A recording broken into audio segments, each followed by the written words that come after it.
que a gente não está vendo, né? E já que você comentou das operações, Caio, entrando já na parte dos riscos, é interessante porque você falou das operações comuns do Grupo Pão de Açúcar, né? Nesse setor que eles estão, que é o setor de consumo não cíclico, tende a ser um setor muito protecionista com crises econômicas, porque ele tende a ser regular, não tem, é pouco volátil. E assim, para o negócio dos supermercados dar certo, né, para essa linha de negócio do varejo continuar indo bem, dar certo, são alguns pontos importantes que eles destacam, que eu acho bacana a gente falar.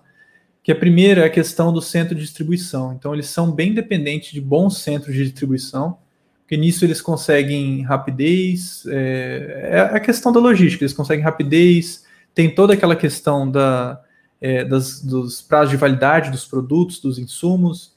Então, eles conseguem melhorar muito a margem e agilidade nas vendas com o centro de distribuição. Então, existe uma dependência disso, e quem tem centros fortes, bons, bem localizados, consegue se destacar muito nesse ramo. Uhum. E os grandes grupos, né, o Pão de Açúcar, Carrefour, eles têm vários imóveis, né, locados, a maioria deles, bem localizados para fazer esse tipo de distribuição. Outro ponto aqui dos riscos, que é muito importante, são dos contratos de locação. Então, dá para a gente puxar aqui, deixa eu ver se eu estou com aqui aberto, muito, não sei se o Caio está aberto aí fácil, mas é muito representativo o contrato de locação dos imóveis, né? Lembra que a gente comentou aqui em cima? Tantos imóveis que eles têm, a maioria deles está tudo locado, então eles gastam muito com essa locação. Eu vou mostrar, quando chegar na parte numérica, eu vou mostrar lá no balanço onde que está entrando os gastos com locação. Bacana, beleza. Então eles gastam muito com esses contratos de locação, e são contratos normalmente de longo prazo, e é difícil a gente imaginar esses custos diminuindo por conta da inflação que a gente está vendo aqui no Brasil. Isso é importante destacar também. Outro ponto é a taxa de juros. Então, o varejo, em geral, ele é sensível às taxas de juros. Então, o poder de compra do consumidor é muito importante para esse setor. Claro que nesse tipo de varejo, a gente está falando de supermercados, suprimentos alimentícios, então isso tende a ser muito menor, mas ele existe. Dependência da venda de cartão de crédito, isso aqui já historicamente, já faz muitos anos que existe essa dependência, então a maior parte das vendas é por cartão de crédito. E aquela questão que eu tinha comentado inicialmente, existe uma dependência das marcas, tá? Então, a questão da concorrência, que é bem pulverizada, tem muita concorrência, então trabalhar a marca é muito bom, é muito forte, eles precisam disso. E também existe a dependência da experiência. A gente, recentemente, um Comper perto de casa aqui reformou também, então a gente vê esse movimento. Comper é nosso daqui. Então, é um supermercado. Comper. É um supermercado grande aqui em Campo Grande, Mato Grosso do Sul. Então, e a gente repara que existe um movimento desses supermercados cada vez mais melhorar as instalações, melhorar a experiência do consumidor, introduzir aqueles caixas de autocompra e vários outros relacionados nesse sentido. Então, eles destacam essa dependência das marcas, e para as marcas ficarem fortes, crescerem, precisa dessa manutenção da experiência do consumidor dentro das lojas. Isso é bem interessante. E aí aqui também está assim, um grande diferencial dos mercados, isso não é exclusivo do Pão de Açúcar, o Carrefour faz a mesma coisa, que são as marcas próprias, né? Então, às vezes a gente vai ali na prateleira, vai comprar, sei lá, um arroz, vai estar lá, né, arroz Carrefour, arroz Pão de Açúcar. Isso aí é algo muito inteligente que eles estão fazendo, né? Que aí eles fazem lá a negociação lá por trás, conseguem uma margem muito maior, imprime a marca deles, né? E aí vende com uma margem maior. Isso é um business interessante. Bacana. E também tem a questão dos hábitos do consumidor. É interessante que toda empresa que a gente entra no ramo alimentício, né, que a gente analisa a parte alimentícia, a gente viu isso também com o Marfrig, os hábitos do consumidor é um risco para a empresa. Então, se amanhã as pessoas quererem parar de comer carne, um exemplo, né, da Marfrig que a gente comentou, isso é muito prejudicial para a empresa.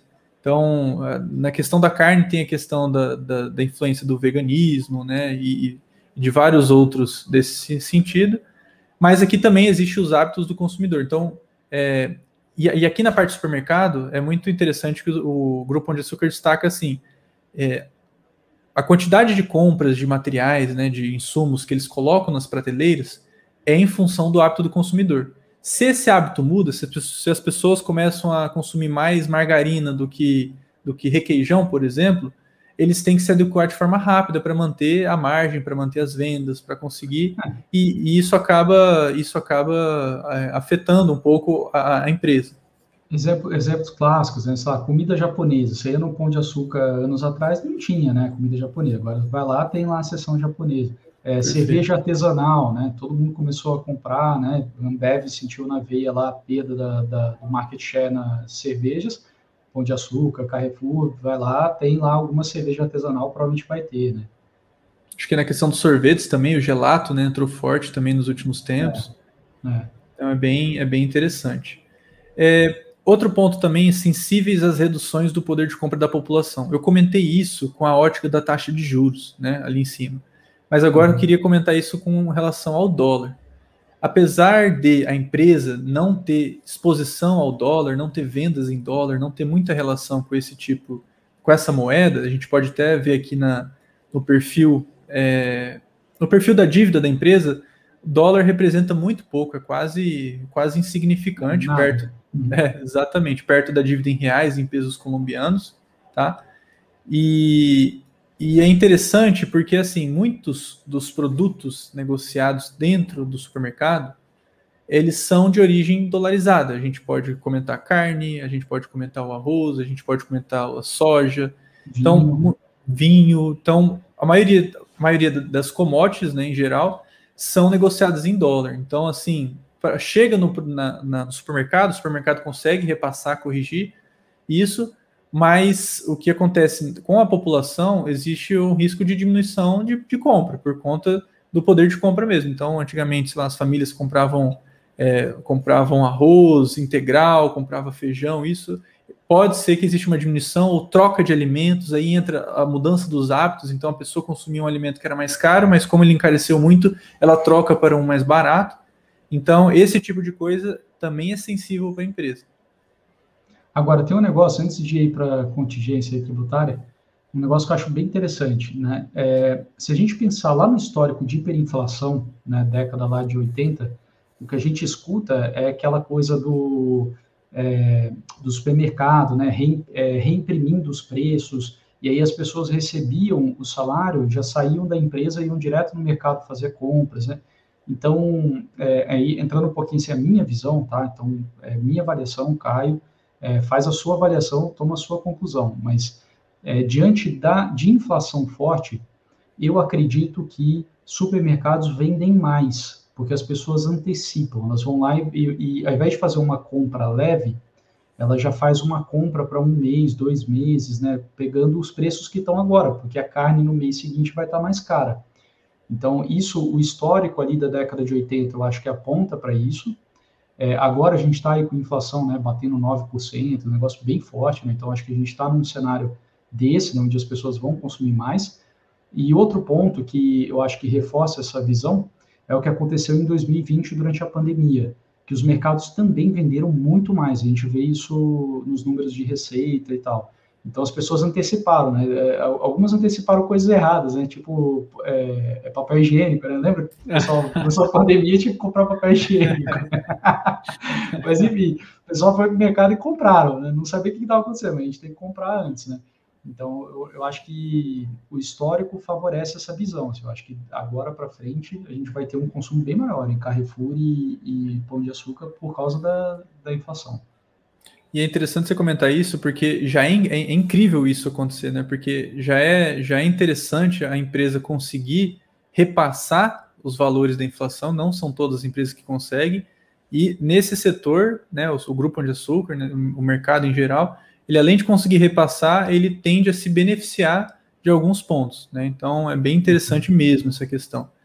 E acho que só para comentar também uma coisa que relacionada à parte política agora, né? Você comentou lá da década de 80, tudo, é interessante que muitas pessoas, né, tinham aquela visão de que os donos dos supermercados eram ruins, malignos e estavam subindo preço, e tinha muito político que queria congelar preços dos supermercados, então existe esse risco político nesse cenário, mas eu acredito que é aquele cenário de hiperinflação, não de inflação, que é o que a gente está vivendo hoje. Sim. Mas só para comentar mesmo. Uhum. E, bom, agora, outro ponto incrível, sim, a gente comentou, acho que o ponto mais incrível dessa empresa é aquela questão do valuation do Cenova e do Grupo Êxito, mas outro ponto também que é interessantíssimo, que acho que o Caio vai até comentar de forma mais profunda, são em relação às contingências, tá? Se a gente abrir o formulário de referência da empresa, que é aquele documento de 400 páginas que fala tudo sobre a empresa, tudo que você precisa saber, inclusive está no site de RI da empresa, então sugiro que você acesse, leia tudo. As contingências, no formulário de referência eles mostram lá, contingências cíveis, mostra 151 milhões, tá? Trabalhistas, 303 milhões. Desses dois, a maioria está como possível ou remoto. Para quem não sabe, tem 3 classificações jurídicas, né, para as empresas listadas na Bolsa, né, para quando tem uma contingência. Então, tem que ser classificado se essa contingência ela é provável, então, que é uma chance alta dela realmente, da empresa ter que pagar, ter que arcar com isso. Se ela é possível, basicamente está ali no meio a meio, não é remoto, não é impossível, mas também existe a chance de acontecer. E tem o remoto. Remoto é quase impossível daquela empresa ter que custear essas contingências, ter que pagar isso. Das cíveis e da trabalhistas, a maioria estão entre possível e remoto. Agora, aí que entra a bomba. Nos tributários e administrativos, a empresa destaca que tem 937 milhões, só que no mesmo parágrafo ela também fala que pode ter outras a mais que isso, então ela não entra muito a fundo. E também ela mostra os principais, ela não mostra todos lá no formulário de referência. E eu fui vendo uma por uma, e a boa parte delas está no possível e no provável. Isso é muito relevante, então são cifras altas. Aí na última linha desse capítulo, na última linha mesmo, eles comentam que a somatória das contingências totais está em incríveis 70 bilhões de reais. Então, assim, é assustador. Eu vim conversar com o Caio, inclusive, perguntando sobre, que eu não tinha encontrado o motivo de tudo isso, no formulário é bem... Não fala, mas o Caio já sabia do porquê disso e ele vai falar agora pra gente. Eu só reforço, assim, né, o que eu gosto de falar muito, né, que as fontes para as informações, elas precisam ser diversas. E, por exemplo, casa de análise é muito bom ler relatório, acompanhar e tudo mais, né? Que muita gente tem, eu vejo pela internet, pessoa física e tal, fala, isso aí, valuation é baboseira, o analista fala qualquer coisa, bota lá, só recomenda a compra, né? Muita gente tem essa visão de analista, e não é. Então, várias informações, tipo essas aí, você pesca em relatórios. Então, a importância da Cenova, né, por exemplo, né, no balanço do Pão de Açúcar, vai passar em branco em muita gente que só olhar formulário de referência, só olhar o que está publicado na CVM. Mas o analista, algum analista já pescou isso, já foi lá, né, cavou e aí realmente levantou essa bandeira e todo mundo está olhando. Essa questão tributária, lá no passado, né, algumas poucas empresas aí no Brasil, quando teve a criação do imposto CSLL, né, Contribuição Social sobre lucro líquido, isso aí. Entraram com um processo e ganharam, né, de não pagar esse imposto. E o Pão de Açúcar foi um deles, lá atrás, há muitos anos atrás. E aí depois teve algum outro julgamento que determinou que não, que o pessoal tem que pagar esse imposto, só que quem já tinha recebido decisão favorável da justiça não precisaria pagar. Então, acontece que até hoje o Pão de Açúcar não paga CSLL e todas as outras empresas aí pagam. Então, essa é uma vantagem, né, competitiva do Pão de Açúcar, né? Absurda, assim, realmente é um imposto a Forte. menos, a gente sabe, né? Imagina, bom, tem algumas pessoas, por exemplo, que podem comprar carro pagando menos imposto, né? E aí você sabe o preço que muda. Então, aqui no Brasil o imposto é muito alto. Você pode não pagar e seu concorrente tem que pagar, isso aí é maravilhoso, né, para você. Agora, existe o medo, né, disso ser retroagido, de ter alguma decisão jurídica de falar, não, tem que pagar, inclusive quem não pagou agora tem que pagar. E como é a minoria, né, que ganhou esse direito, então é possível, né, que a justiça faça alguma coisa assim. Mas eu não sou, né, da área, não sei dizer o quão provável mas enfim, é um medo, né, todo acionista de Pão de Açúcar tem esse medo do Pão de Açúcar ter que pagar o CSLL de anos aí que ele não pagou. E se a gente for ver essa contingência aqui, contabilizar, é 10 vezes o valor de mercado dela hoje. Então, assim, Não, assim, se a justiça falar que tem que pagar, acabou. não sei o que vai acontecer. Eles vão sentar e falar, tá, então, beleza, então toma aqui as ações, sei lá, acabou, né? Acabou o jogo. Assim, a justiça claramente, óbvio, né? Faria um plano, faria uma renegociação, faria... De novo, não sou da área, mas imagino que assim, eles não iriam quebrar a empresa por um acordo jurídico, né, por uma decisão favorável, que a empresa, assim, eu imagino que levar para um STF uma recuperação judicial causada pelo próprio, né, STF seria bem ruim, não sei, enfim, posso estar falando besteira, não é minha área, só acho que assim, é muito preocupante, né, tem essa vamos dizer, essa sujeira ali, né, mas também não é algo que não me faça comprar o Pão de Açúcar agora, a não ser que comece esse movimento, né, da justiça indicando que vai tomar uma decisão, né, nesse sentido. Ainda assim, eu esperaria para entender o que eles vão fazer do ponto de vista de renegociação e tal, porque não dá, né? Não dá assim para você mudar tanto o passado do dia para a noite, né?